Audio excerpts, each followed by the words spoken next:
Paz do Senhor, meus irmãos, mais uma vez estamos aqui felizes com vocês. E agora com a nona lição da nossa classe de juvenis. Eu, Toniel Félix, com o professor Moab Santos e o professor Francisco Lima, neste dia, mais uma vez, como disse, na lição de número 9, lembrando que aqui nós estamos no EBD em Síntese Podcast, que é uma realização da Assembleia de Deus aqui no estado do Rio Grande do Norte, presidida pelo nosso pastor Martim Alves da Silva. E temos também a coordenação do Departamento de Educação Cristã da nossa igreja, que é coordenada pelo pastor Reinaldo Odilo. E aqui, meus irmãos, na lição de número 9, estamos tratando neste dia, mais uma vez, com todos vocês, estamos gratos a Deus. E na lição de número 9, nós temos uma lição muito importante que será tratada neste final de semana. E é importante frisar e deixar bem claro para cada aluno os pontos principais que nós vamos tratar. O título da lição de número 9, ela diz: Inimigo íntimo. E está baseada em Mateus capítulo número 26, versículo de número 23, que o nosso Francisco Lima irá citar. Amém. A paz do Senhor a todos. Mateus capítulo 26, versículo 23 diz assim: E ele, respondendo, disse: O que mete comigo a mão no prato, esse me há de trair. Mateus capítulo 26, versículo 23. Amém. Professor Moab, nessa lição de número 9, cujo tema é inimigo íntimo, baseado em Mateus 26 e 23, temos 3 objetivos nessa lição. Quais são os objetivos que o professor no domingo tem que alcançar, né? Amém. Pai do Senhor presbítero Toniel Félix, meu professor Francisco de Lima, é um prazer enorme estar com vocês novamente. Vamos lá, objetivos, né? Primeiro, aprender a discernir entre os falsos e os verdadeiros mestres. Segundo, mostrar o que acontece quando há líderes mercenários nas igrejas.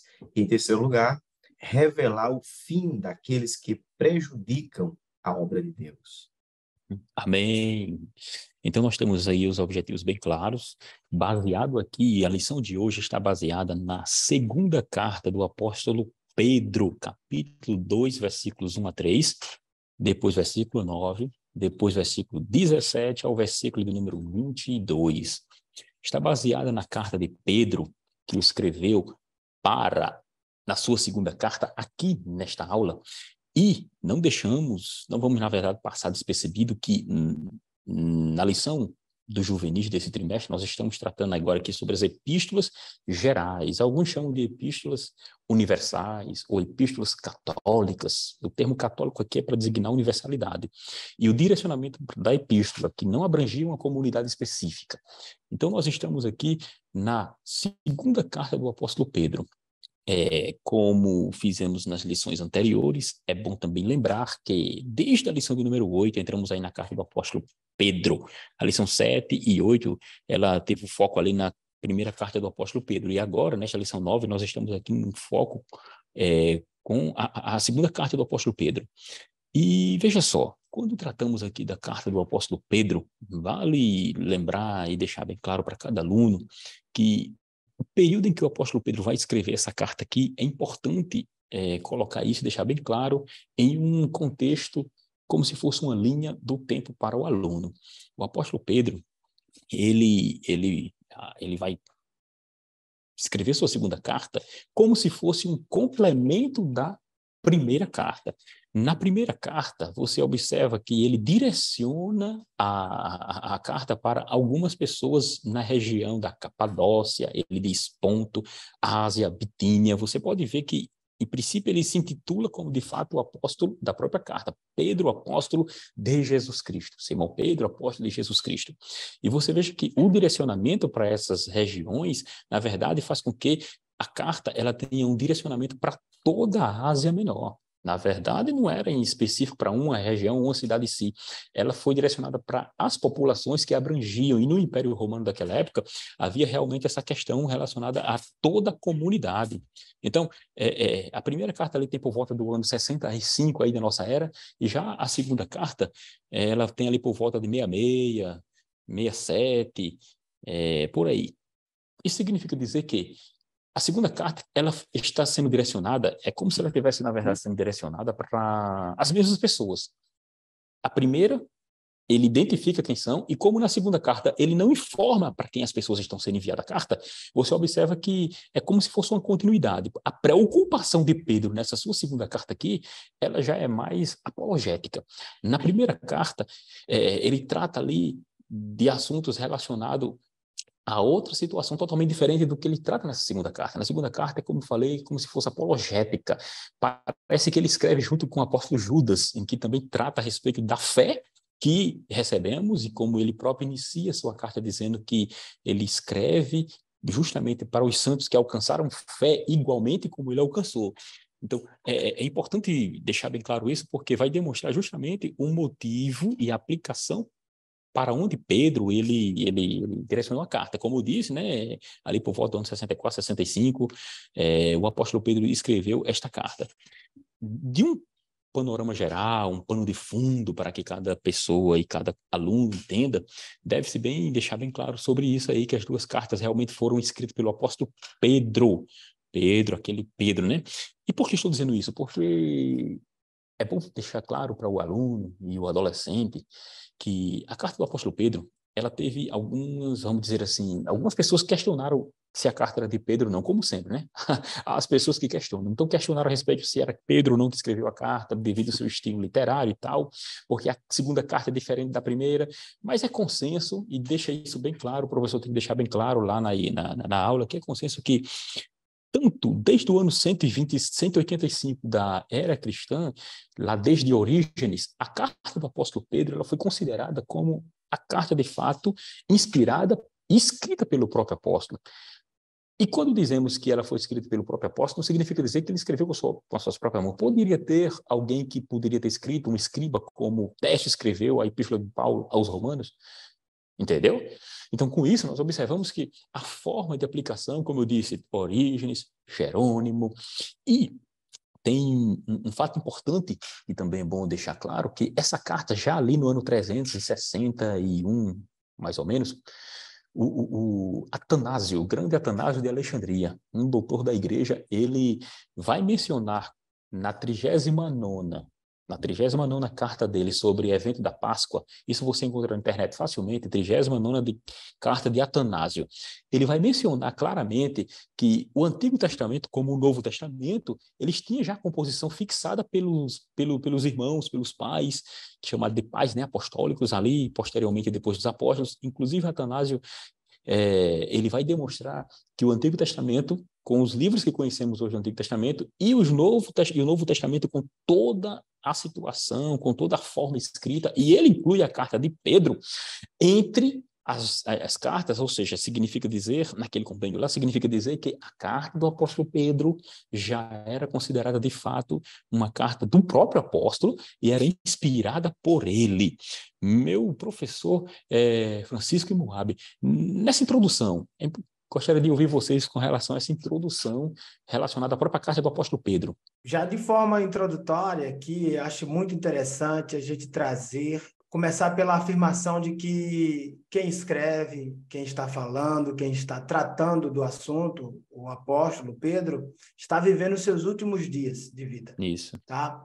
Ele escreve ali, como diz aqui o comentarista, à sombra do seu martírio, ou seja, ele está sabendo já, ok? E é seguro, o professor pode dizer em sala, porque há uma referência, né?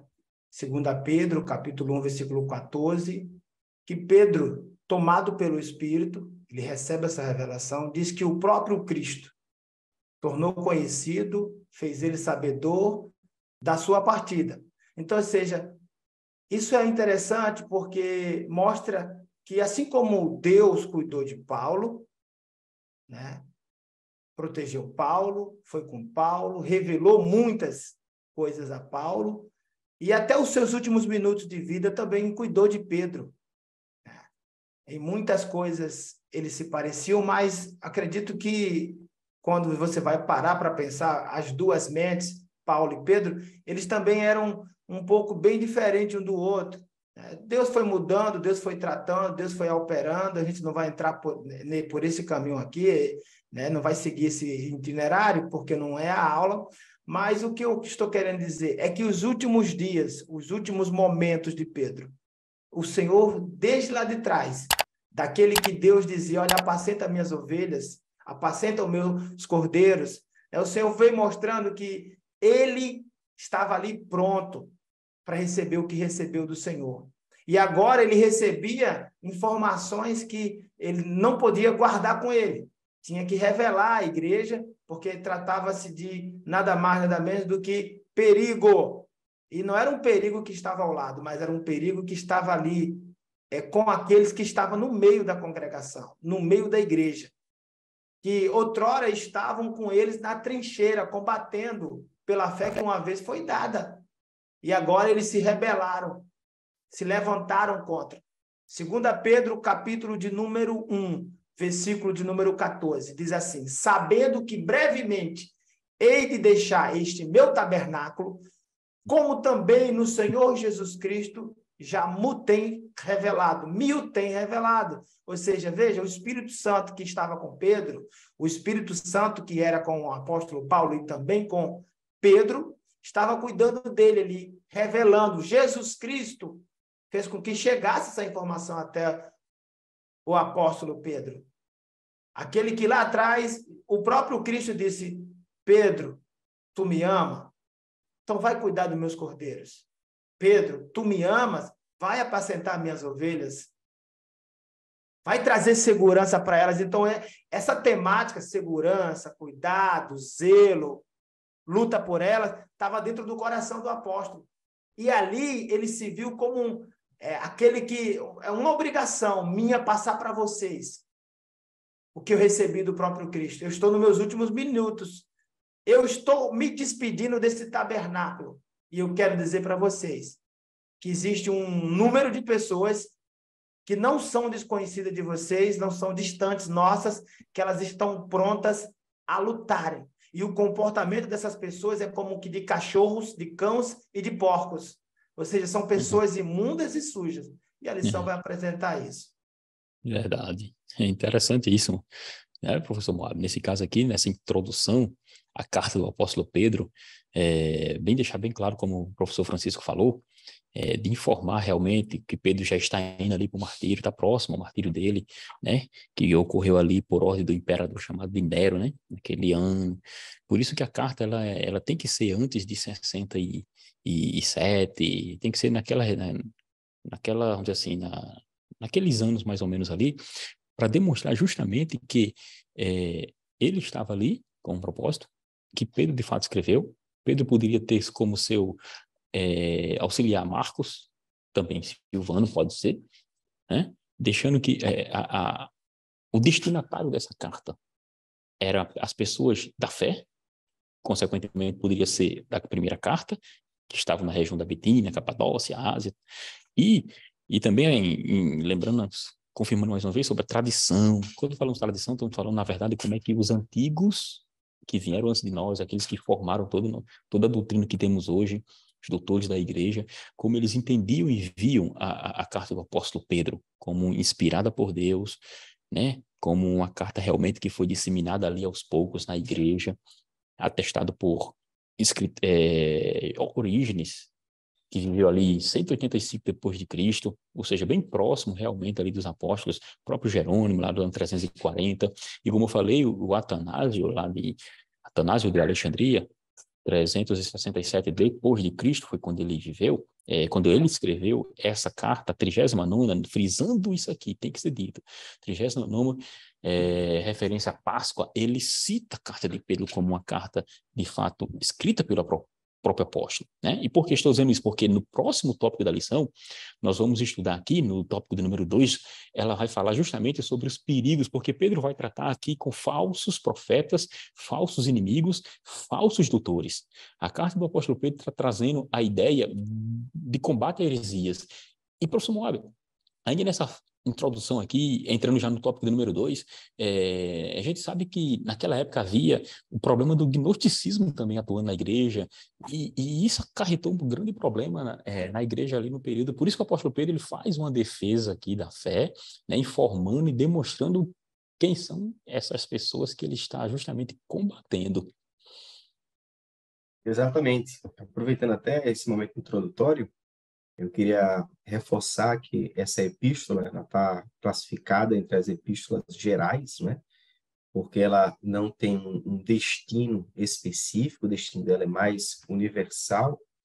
E o apóstolo Pedro, quando ele faz a apresentação na própria carta, né? Ele já inicia dizendo: Simão Pedro, servo e apóstolo de Jesus Cristo, né? Então, essa é uma carta especial porque o próprio Pedro ele se identifica na epístola, né? E realmente ele tem essa preocupação com doutrinas, com ensinos que estão entrando já na igreja, né? Então, esse ensino, né, quando o gnosticismo ele entra, começa a se dar uma ênfase na questão da sabedoria, e aí começa a se atirar a questão da pessoa de Cristo, do poder de Cristo, da encarnação de Cristo, e a igreja, ao receber esse conhecimento, começa a ter dúvidas a respeito do poder de Cristo e como Cristo veio, né? Com essa supervalorização na ideia do conhecimento. Então, o que acontece? Pedro, ele levanta-se como um porta-voz de Deus em seu tempo para trazer clareza para a igreja e preparar a igreja, fortalecer a igreja contra essas doutrinas. E é algo assim que faz parte também dos nossos dias. É importante lembrar que, por mais que essa carta ela tenha sido construída em torno de 65, 64, mas a sua mensagem é atual. Tenho certeza que os alunos e professores que estão acompanhando essa lição vão perceber que, no decorrer dessa lição, vocês conseguirão fazer ligações entre desafios do tempo de Pedro e desafios do tempo presente. É verdade. O grande problema do gnosticismo na igreja, principalmente do primeiro século ali, foi justamente devido a essa questão, como o professor Moab falou a respeito do saber, né? Porque era um gnosticismo judaizado e também helenizado, ou seja, entre gregos e também entre judeus. Essa forma era também trazia aquela questão da divinização humana, né? Das pessoas espirituais, eles chamavam de pneumáticas, ou seja, o homem poderia chegar a essa divinização. Entramos aqui na questão do dualismo cósmico, e o professor, ele, no domingo, estude bem sobre esse assunto, procure saber sobre quem era as teses dos gnósticos, porque Pedro está combatendo, e como nós entramos aqui no capítulo, isto é, no tópico 2 aqui da lição, ele faz uma distinção, o autor da lição, entre o falso e o verdadeiro, e como devemos saber quem é falso e quem é verdadeiro. O apóstolo Pedro vai justamente trazendo a ideia do que seria esses chamados de inimigos íntimos do corpo de Cristo. Inimigos íntimos porque não estão lá fora, estão dentro da própria igreja, dessa igreja que chamamos de igreja externa, igreja física, aquela que todos veem. Então o apóstolo ele traz a ideia de que essas pessoas estão dentro da instituição. A questão que tem que ser observada é essa. E essas pessoas, por serem inimigos íntimos, o próprio autor da lição aqui diz que eles estavam envolvidos nos trabalhos do Senhor e, de fato, conheciam a Deus antes, porém, depois abandonaram a fé. Aí um ponto principal que pode ser trazido para discutir na lição é a questão da possibilidade de uma pessoa cair e se desviar do caminho do Senhor. Por que devemos trazer isso em mente? Porque quando tratamos da possibilidade da queda, falamos na questão da apostasia, que o escritor aos Hebreus vai falar também claramente sobre o que seria apostasia, e é importante o professor no domingo estudar essa lição e trazer essa diferenciação.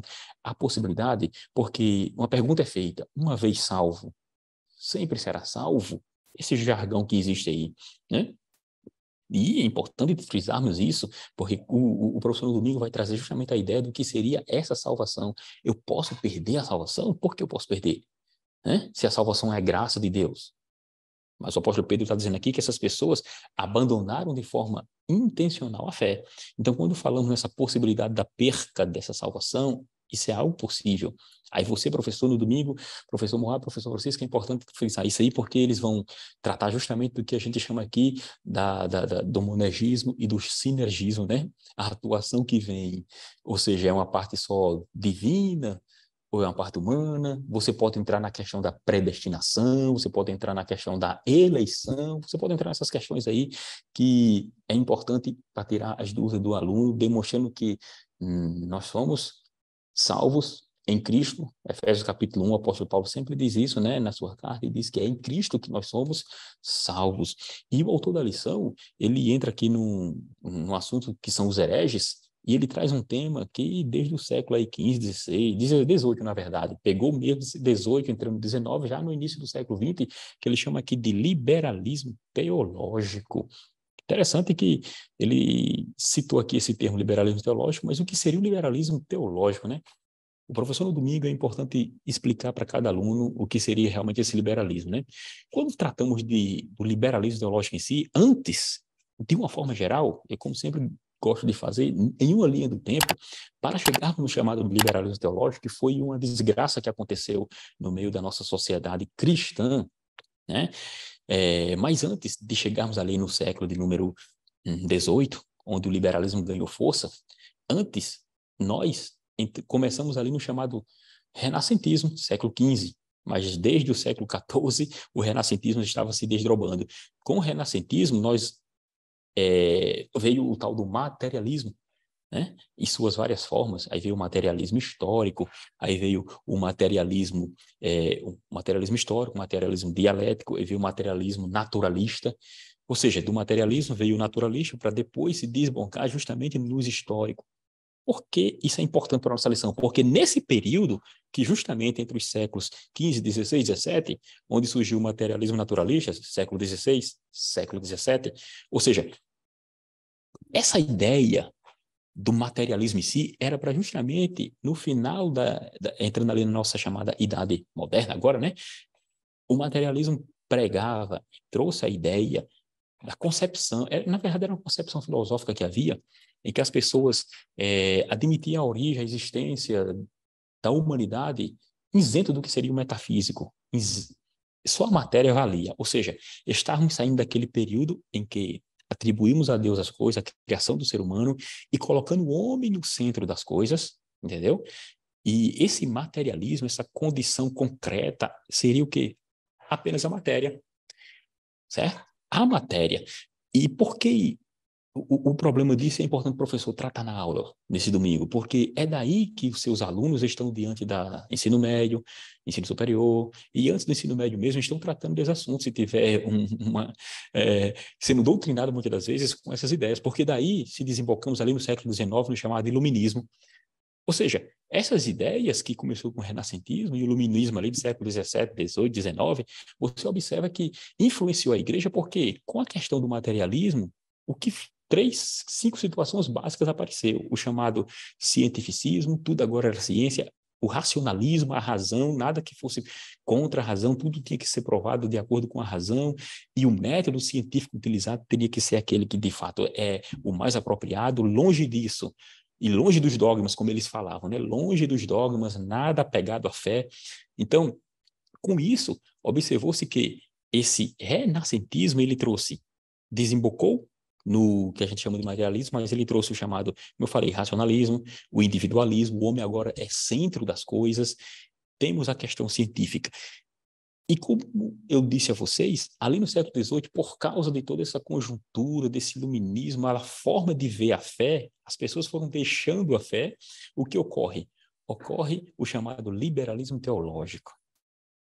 O professor no domingo vai estudar, vai falar para cada aluno, buscar o que significaria esse liberalismo teológico. O que seria o liberalismo teológico, né? O que seria? O que seria o liberalismo teológico? As ideias do ateísmo começou a aparecer, porque, em princípio, o próprio renascentismo, ele não era um movimento ateu, entendeu? O homem agora era o centro das coisas, mas porque Deus criou o homem como centro. Em princípio, não tinha esse movimento Eu ateu. penso que Sim? uma das grandes tragédias nesse contexto aí também, né, também foi como se passou a olhar para a Bíblia, né?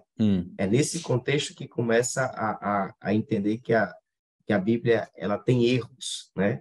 Que ela não é Justamente. confiável, que ela não é suficiente, né? Que ela é falível, porque nós cremos que a Bíblia é inerrante, né? Palavra de Deus. E nesse contexto de questionamentos, aí começa-se a faltar com o devido valor que se deveria dar à palavra de Deus. E o que é interessante é que esse movimento todo ele começa a explodir, vamos dizer assim, por conta da postura da instituição católica, né? Soma tudo. Mas, no final, olha para a Bíblia com maus olhos.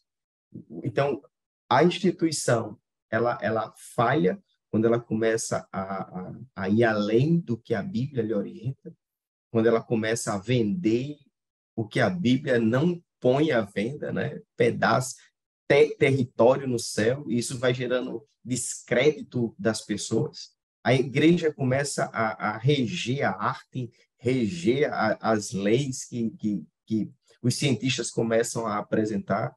Então, com o passar do tempo, gera-se uma aversão à igreja e, podendo olhar para a instituição como a quem deveria ser corrigida, não, junto a isso, começa a se olhar para a Bíblia e entender que a Bíblia já não é mais confiável. Então, a Bíblia que sempre foi perfeita e o problema foi sempre o homem que se afastou da Bíblia, no final, é a Bíblia que é vista, no final das contas, como aquela que não é mais a palavra de Deus.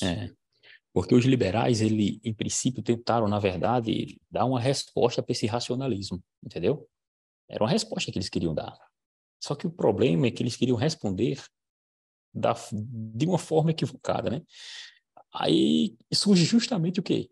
Essa questão aí da dificuldade de estudar o cristianismo, as descobertas, e estudar à luz das ciências certos eventos históricos e certos eventos milagrosos, aí começou-se a ver esse descrédito.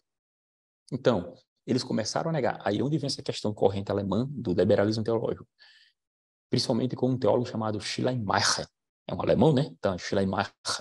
Esse teólogo foi um dos mais propagadores. Começou a dizer, não, tudo bem, a gente crê em Deus, crê em Jesus, mas os milagres realmente ali foram inventados pelos apóstolos.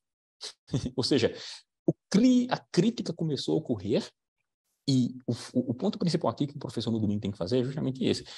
A gente não tem tempo aqui para dizer que aconteceu tudo aqui, mas você vai pesquisar sobre esses assuntos, esses eventos, para demonstrar que isso, para nós hoje, entendeu? Para os apóstolos na antiguidade, eram as ideias gnósticas e outras.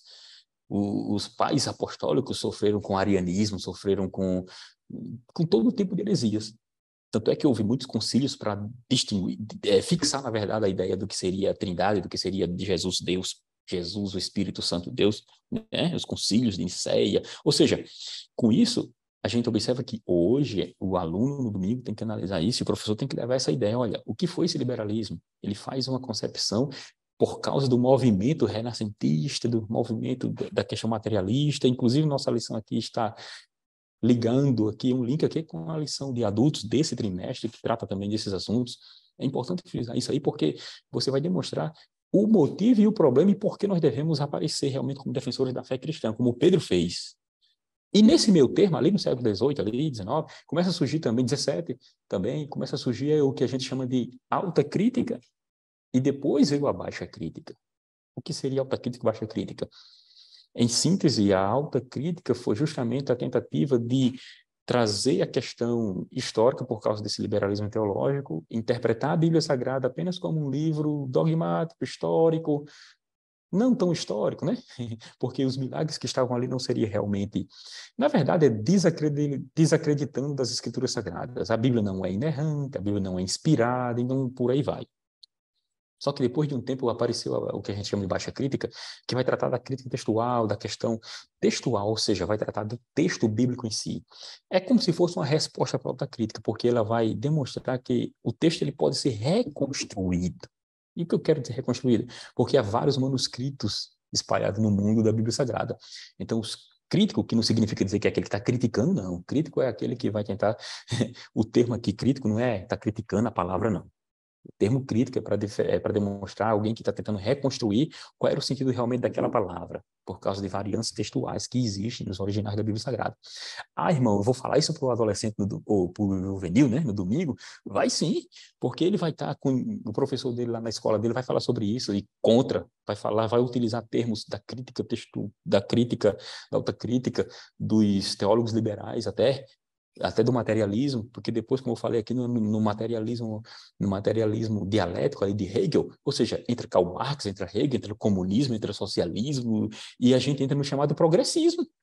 Ou E seja, hoje mesmo nós estamos vivendo em um tempo em que se questiona a Bíblia Sagrada como um livro que está ultrapassado.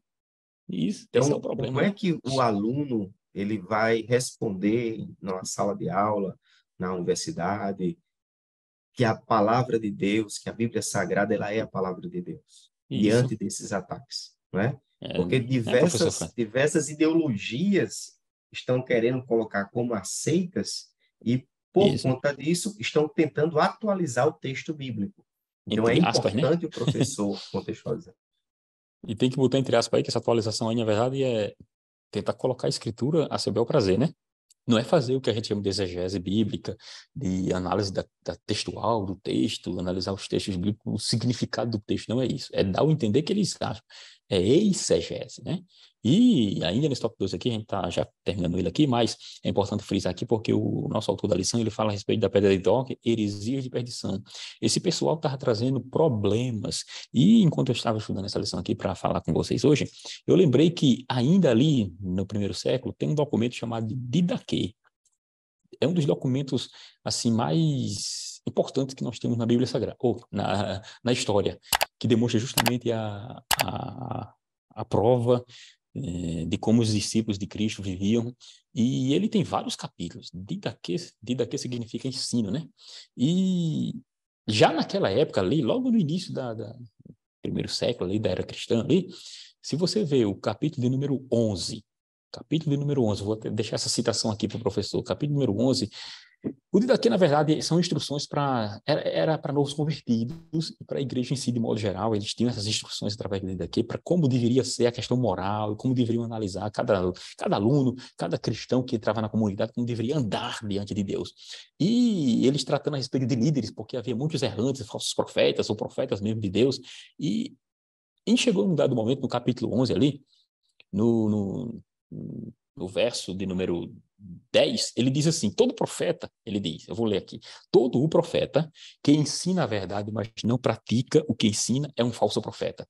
Ou seja, para você distinguir um falso profeta, um profeta entre eles, ele dizia assim, olha, se não ensina a verdade, é um falso profeta. Aí depois ele dizia, todo profeta comprovado e verdadeiro que age pelo ministério da igreja, mas que não ensina a fazer como ele faz, não deverá ser julgado por você. Ele será julgado por Deus. Assim fizeram também os antigos profetas. Mas interessante o 12, que ele vai dizer, mas se alguém disser por inspiração, está sendo inspirado por Deus ali, né? Dê-me dinheiro, ou qualquer outra coisa, ele diz aqui, não os escutem. Porém, se ele pedir para os outros, aí sim, realmente, você deve julgar a situação. Então, ninguém o julgue, porque ele pode estar pedindo para ajudar outra pessoa. Aqui você veja que a forma que eles tratavam, entendiam e demonstravam, e ainda tem outro, ainda ali no capítulo 11, e diz assim, todo profeta que ensina a verdade, mas não pratica, eu falei, né? Ele é um falso profeta. Se alguém disser sob inspiração, dê-me dinheiro, outra coisa, não escute, e ele continua dizendo que ele será um falso profeta. Se ele passar mais de 2 dias em sua casa, ele é considerado falso profeta. Então, você observa que os discípulos, posteriormente, já tinham uma ética e uma forma de identificar esses problemas entre a igreja. A igreja É, passava. eu achei interessante quando você mencionou a pedra de toque, né? A pedra de Uhum, toque era uma superfície, vamos dizer assim, em que você passava sobre ela dois metais. Você passava um metal sobre ela, que é um metal conhecido, e o outro metal que você passava era com o propósito de identificar se esses metais eram iguais. Então, se a marca que esses dois metais faziam sobre essa pedra de toque fossem iguais, significavam que eles eram da mesma composição. Então, quando foi mencionado aí o falso profeta, foi dito o seguinte, olha, qual é a referência? Palavra coerente com vida e coerente com aquilo que Deus falou. Se o que o profeta falou é coerente com o que Deus falou previamente, e se a vida dele está coerente com o que ele está falando, é um profeta. Agora, se o profeta fala uma coisa, está vivendo outra, porque tem isso também, não é só porque está falando. Tem profeta que fala a verdade, mas por trás ele tem outros propósitos, né? Ele fala a verdade para conquistar a confiança. Depois que ele conquista a confiança, aí vem o golpe depois. E já tem profeta que ele está para falar o que você quer ouvir, né? E nem sempre o que a gente quer ouvir está coerente com a palavra. Eu queria até fazer terminar isso que eu estou comentando aqui, com o que está escrito em Deuteronômio, capítulo 13. Eu gosto sempre de ler esse texto quando eu estou falando sobre falso profeta. Então, diz assim, Deuteronômio 13: quando o profeta ou sonhador de sonhos se levantar no meio de ti e te der um sinal ou prodígio, Deus está falando aqui de um profeta e sonhador que tem prodígio, viu? Que tem sonho, que tem algo sobrenatural aí para apresentar. Versículo 2: e sucedeu tal sinal ou prodígio. Deus está dizendo, olha, se ele falou que ia acontecer algo e aconteceu, mas, versículo 2 ainda, mas se ele falar, vamos após outros deuses que não conhecestes e sirvamo-los, não ouvirás as palavras daquele profeta ou sonhador de sonhos. Então, pode ser que ele chegue fazendo milagre, você veja experiências extraordinárias, mas se as palavras desse profeta não forem coerentes com a Bíblia Sagrada, saia daí, vá para longe, porque a palavra tem que estar de acordo com a Bíblia Sagrada, aquilo que Deus falou, e a vida dele tem que estar coerente com a palavra também. Eram usados por Deus, a grande verdade é essa. Eram usados por Deus e hoje são inimigos de Cristo. Esses homens tocaram terror, tá? Eles não deixaram os apóstolos, os diáconos em paz em momento algum. Não só na Nova Aliança, mas quando a gente olha lá para trás, por exemplo, Janes e Jambres, também representam um grupo seleto de profetas perversos, né? Eles representam de falsos pastores, falsos mestres, falsos doutores. Esses Janes e Jambres, eles representam tudo isso. São pessoas que negociam, que se vendem, que usam, né, do que tem a qualquer preço, entram no intercâmbio, saem ali cambiando tudo, até as pessoas. Eles vendem o que não são deles. Eles são os pastores que olham para o aprisco e dizem, olha, você vale isso. E isso deve ser condenado. Paulo chorou, tá? Quando ele escreve para a igreja que está em Filipos, capítulo 3, versículo de número 18, o que nós temos lá é Paulo chorando. Ele diz, porque muitos há, ou seja, esse há aqui é do verbo haver, existem, tem, dos quais muitas vezes vos disse, e agora, ele diz, também digo, chorando, olha, o apóstolo Paulo, um homem forte e resistente, que passou por tantas coisas difíceis, complicadas, viveu momentos assim que, né, agora se vê chorando, se apresenta como aquele que chora para dizer, são inimigos da cruz de Cristo. Eles, antes, né, Paulo está dizendo, eles liberavam a palavra. Eles diziam, tome posse daquilo. Realmente Deus estava usando, agora eles são inimigos de Cristo. E este grupo, ele precisa ser reprovado, ele precisa receber um não. Há lugares que eles, por incrível que pareça, por mais triste, é difícil até de acreditar, eles continuam tendo oportunidade para dar saudação, para pregar, para testemunhar, mas eles fazem parte do grupo, repito, daqueles que têm aparência de que vivem, mas estão mortos. Isso é muito interessante, porque o irmão citou aqui o presbítero Otoniel Félix Ário. Ário morreu ali por volta de 336 a.C. Enquanto Ário não partiu, a igreja não teve paz. É isso que precisa ser pensado. Deus teve que usar Basílio Magno. Eu estou olhando aqui para a história da igreja. Deus teve que usar Basílio Magno. Deus levantou Basílio ali para combater Ário. Sabe? E quando a gente olha para a história da igreja ainda, a gente vai estudar um pouquinho mais sobre isso, uma literatura que anda junto ali com a Bíblia, não tem o mesmo peso, mas para conhecimento histórico, a gente lembra de Cerinto. Ário não era alguém distante, como eu disse, que estava ao lado, ele estava no meio. Veja, a gente fala o perigo mora ao lado, só que aqui nós estamos falando de um grupo que traz o perigo para o meio.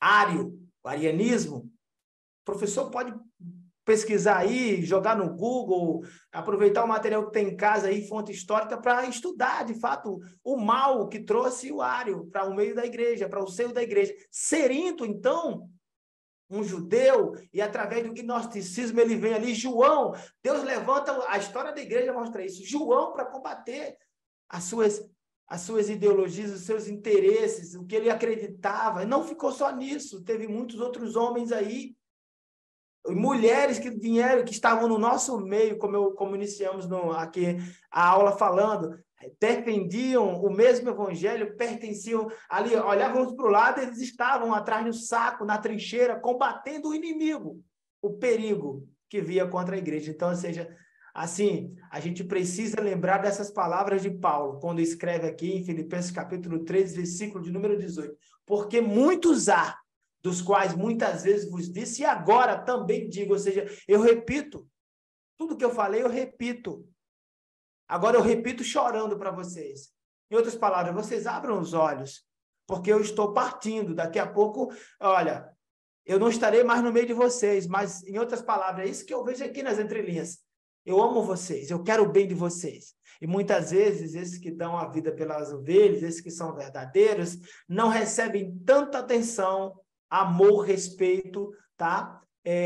Não há cortesia, muitas vezes, para com eles, não há uma recepção positiva, não são tratados com tamanha honra como deveria ser.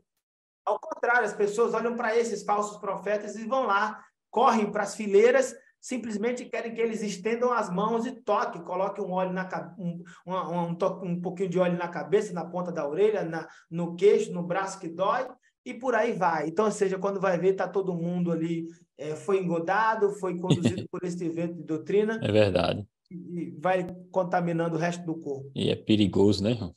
Perigoso. Perigoso. Você falou isso aí, eu acho interessante, porque eu lembrei que nós estávamos falando estudar, buscar conhecimento sobre a história da igreja. Aí é importante o professor ter em casa um livro do pastor Ezequiel Soares, Manual de Apologética Cristã. Esse livro é essencial para todo professor da escola dominical. Ele vai tratar de todas as heresias e religiões falsas. Ele trata a respeito dessas questões aí, a respeito de quem seria esse Ário, né? Um porquê Ário aparece na história e como foi combatido, né? Isso é importante. E também lembrando que nós temos uma declaração de fé. Por que estou citando isso? Porque aqui a gente tem que conhecer como é que eu vou saber o que é falso e o que é verdadeiro. Como eu descobrirei o que é correto e o que é falso? Ou seja, nós temos uma declaração, nós temos a forma de acreditar, vamos dizer assim, certo? E ali, em forma como cremos num Deus subsistente, eternamente, três pessoas, Pai, Filho e Espírito Santo, ou seja, somos trinitários, diferente de Ário, né? Que negava a divindade de Cristo, Cristo era um ser criado para ele, ou seja, e hoje temos várias seitas e heresias, e como é que eu vou descobrir o que é correto? Como vou descobrir quem é que está com a verdade, se eu não conhecer a verdade? O trabalho traz essa situação. A igreja primitiva, ali, depois da igreja primitiva, eles criaram esse manual chamado de Didaquê, e eu concluo aqui citando mais um, que como era que se descobria realmente, era uma forma de proteção, vamos dizer assim, como é que se descobria? Ainda ali no 11, no ponto 5, ele vai dizer a forma de descobrir que realmente a pessoa poderia ser um falso profeta. Ele cita que se ele não deve ficar na sua casa, não deve ficar mais que um dia em sua casa. Ou, se necessário, mais um outro. Se ficar 3 dias, é um falso profeta. A questão era assim, era sim, não. Lá não tinha, o pessoal lá não tinha conversa, não. 3 dias na casa é falso profeta, manda embora. Ou seja, porque sabia que havia aproveitadores da escritura, né? Então, irmãos, nós vamos entrando aqui já para o tópico de número 2. Já entramos um pouquinho, né? Porque estamos falando aqui a respeito de convivendo com o mercenário, né? Esse tipo de gente são mercenários. Então, estamos falando já sobre isso a ponto. E, professor Francisco, o que temos a acrescentar mais aí aqui nesse ponto 3 agora? Convivendo com o mercenário. Convivendo com o mercenário. É exatamente isso que a gente precisa trazer para a sala de aula. A gente não está falando de alguém, mais uma vez a gente traz aqui essa fala de alguém distante, né? Em outros momentos falávamos do perigo que mora ao lado. Nós estamos falando de um perigo que está aqui, no meio da gente. Então, convivendo com o mercenário, é exatamente isso. E conviver com o mercenário, a gente precisa sempre trazer isso para a gente, é conviver com aquele que você não pode confiar. Conviver com o mercenário é saber que ele vai, assim que tiver oportunidade, te passar para trás. Né? E passar para trás, entenda como se tiver que dar um fim em você, ele vai dar. Porque ele é um mercenário, ele está ali para entrar sem pedir licença. Né? A gente sabe disso, que o que serve a Deus, aquele que é um pastor verdadeiro, ele segue o exemplo de Jesus Cristo. Ele bate na porta e diz, olha, você aceita uma palavra? Eu tenho uma palavra de Deus para você. O mercenário, não. Ele chega, traz as nuances, traz um enredo, uma ficção por trás, ele observa se há uma necessidade. O problema que está ali, ele diz, eu tenho uma solução. Ele é mentiroso, porque ele não tem a solução. Solução para resolver, de fato, mudar a situação, só está em Jesus. E interessante, porque há umas consequências aí, tanto no campo interno como no campo externo, há umas consequências. E as pessoas que não olham, né, para as Escrituras Sagradas não saberão diferenciar quem é o verdadeiro e quem é o falso, quem é o mercenário e quem é aquele que de fato está ali legitimamente representando Deus. Né? Esses mercenários são os inimigos, como Pedro disse, inimigos da igreja. Aqui na lição, inimigos íntimos.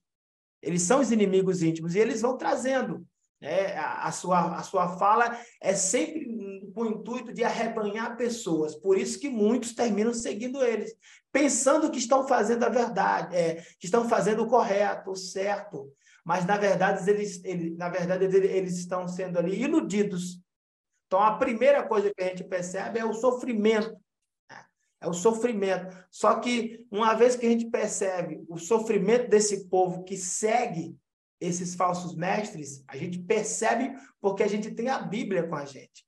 Nós temos a palavra do Senhor. Eles não percebem a pena, o peso, o fardo, o quanto está sendo difícil para eles viver aquela vida. Tem gente que chega a cansar depois que sai de um lugar desse, de uma seita dessa, de perto de um líder, um falso líder religioso, eles não querem saber mais de fé. Qualquer fé que seja, eles querem distância, porque eles saem tão esgotados, tiraram tudo que eles tinham, a gordura, a pele, você está entendendo? A lã, eles saem ali saturados, entende? Desidratados espiritualmente, levem isso para o mundo espiritual. Espiritualmente falando, isso é muito desgastante. Então, a primeira, aqui, muitos seguirão a linha A, né? Ele fala aqui, a primeira é o sofrimento que acontecerá no seio da própria congregação. Muita gente que segue esse mercenário, que convive com ele, percebe exatamente isso, essa falta de paz, o sofrimento, o desgaste.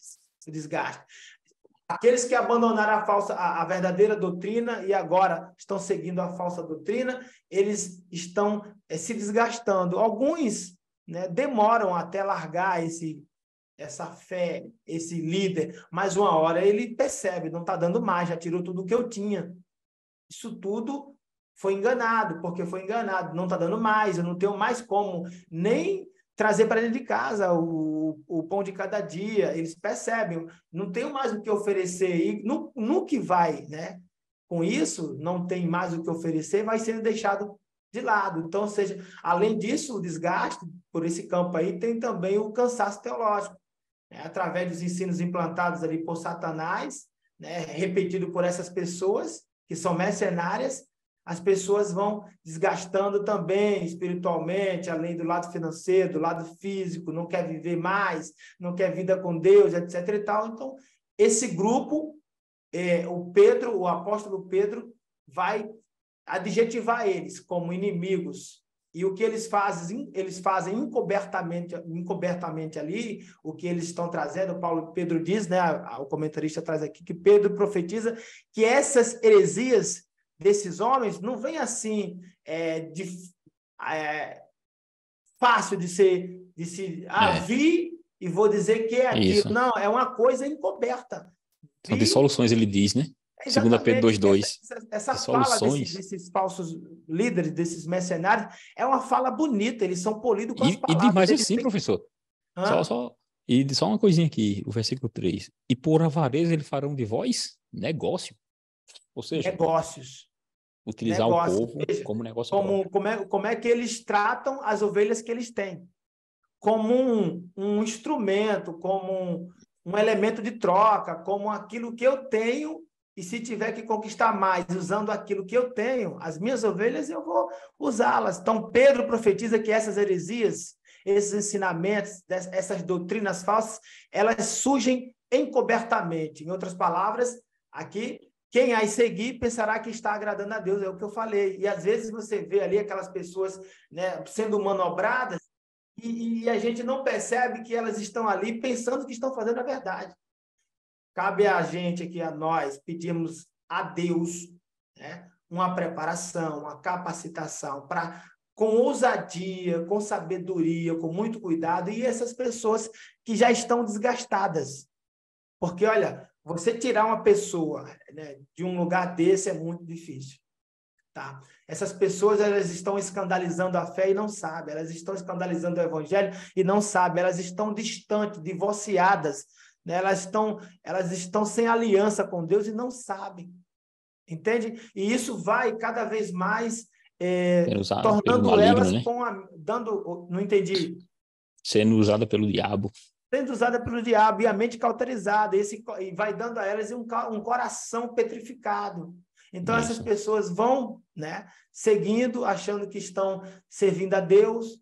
Alguns líderes aí, por vaidade, tá? Por vontade de querer ser o que não conseguiu ser naquela igreja séria, abriram a igreja e agora eles saem enganando as pessoas pelo mundo aí, e a gente percebe, sem nenhuma característica de cristão. Nada parecido com o Senhor. Entende? São, usa apenas a fé, né? Oi? Usa apenas a fé. Usa apenas a fé. Mas essas pessoas, repito, são inimigos íntimos.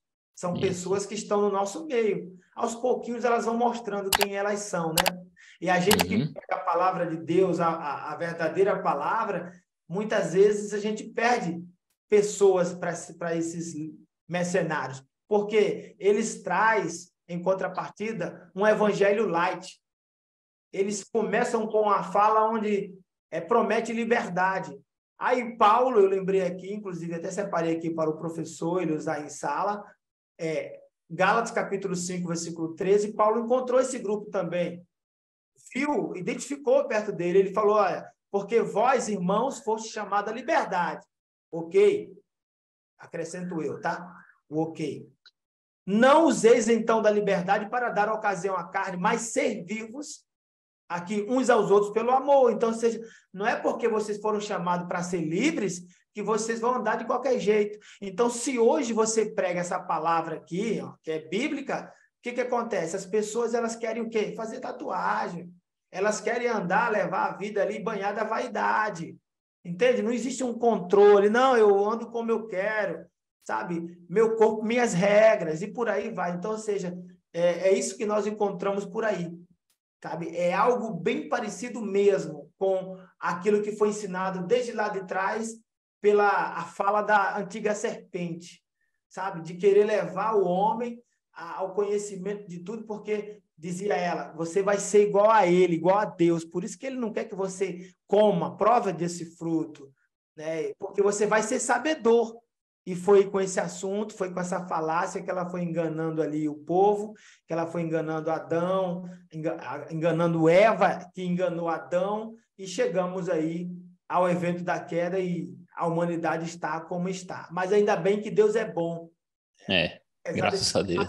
Todo aí triste, dessa realidade caótica, certo? Por causa de muitos interesses, por causa do amor ao dinheiro, por exemplo, né?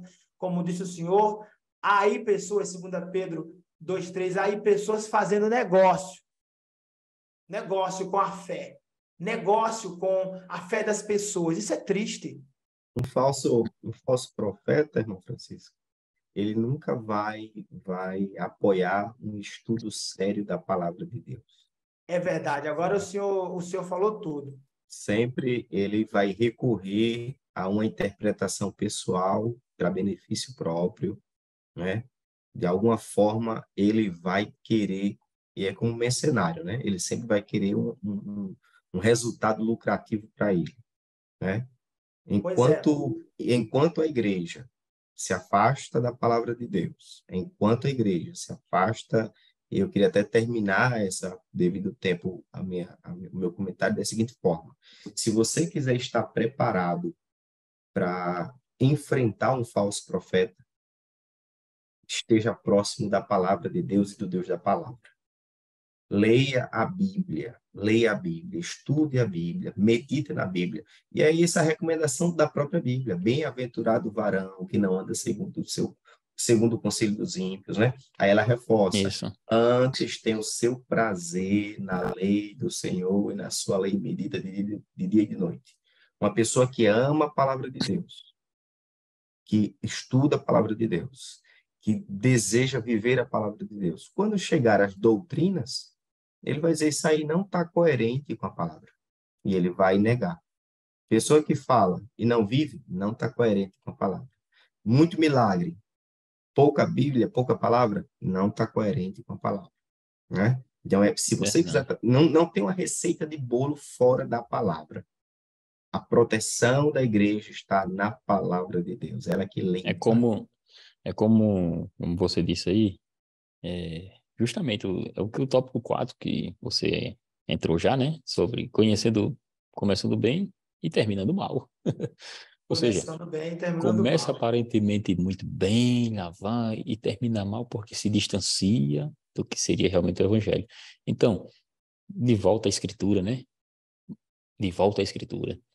Ah, irmãos, estamos aqui já chegando no final, né? Já nosso tempo já esgotou-se. Agradecido a Deus. Tinha muita coisa ainda para falar, mas realmente a gente sabe que o tempo aqui já foi embora. Inclusive já está muito avançado, né? Mas é porque quando falamos desses assuntos, são assuntos tão ricos que realmente o professor lá na sala é o momento justamente de discutir com o aluno e lembrar e fazer com que ele pense, porque uma das dicas da lição aqui, dessa lição, lá em Conheça Seus Alunos, é justamente essa: o professor estimula alunos, ele tem uma boa oratória, saiba falar, saiba se expressar, conheça para argumentar, contra-argumentar, porque o mundo que vivemos hoje é um mundo difícil, é um mundo em que os filhos das trevas estão cada vez mais sendo preparados. E nós, como filhos da luz, devemos também ter, como o próprio apóstolo Pedro vai dizer, para responder a todo aquele que pedir a razão de nossa fé. Então, estamos aqui gratos a Deus, professor Francisco, mais uma vez, professor Moab. Nós queremos agradecer a cada um de vocês, né? E, como sempre dizemos, vamos dar graça a Deus, te damos graças, Senhor, pela oportunidade. Mais uma vez estamos aqui, em nome de Jesus. Amém. Paz do Senhor, professor Francisco. A paz do Senhor. Paz do Senhor, professor Moab.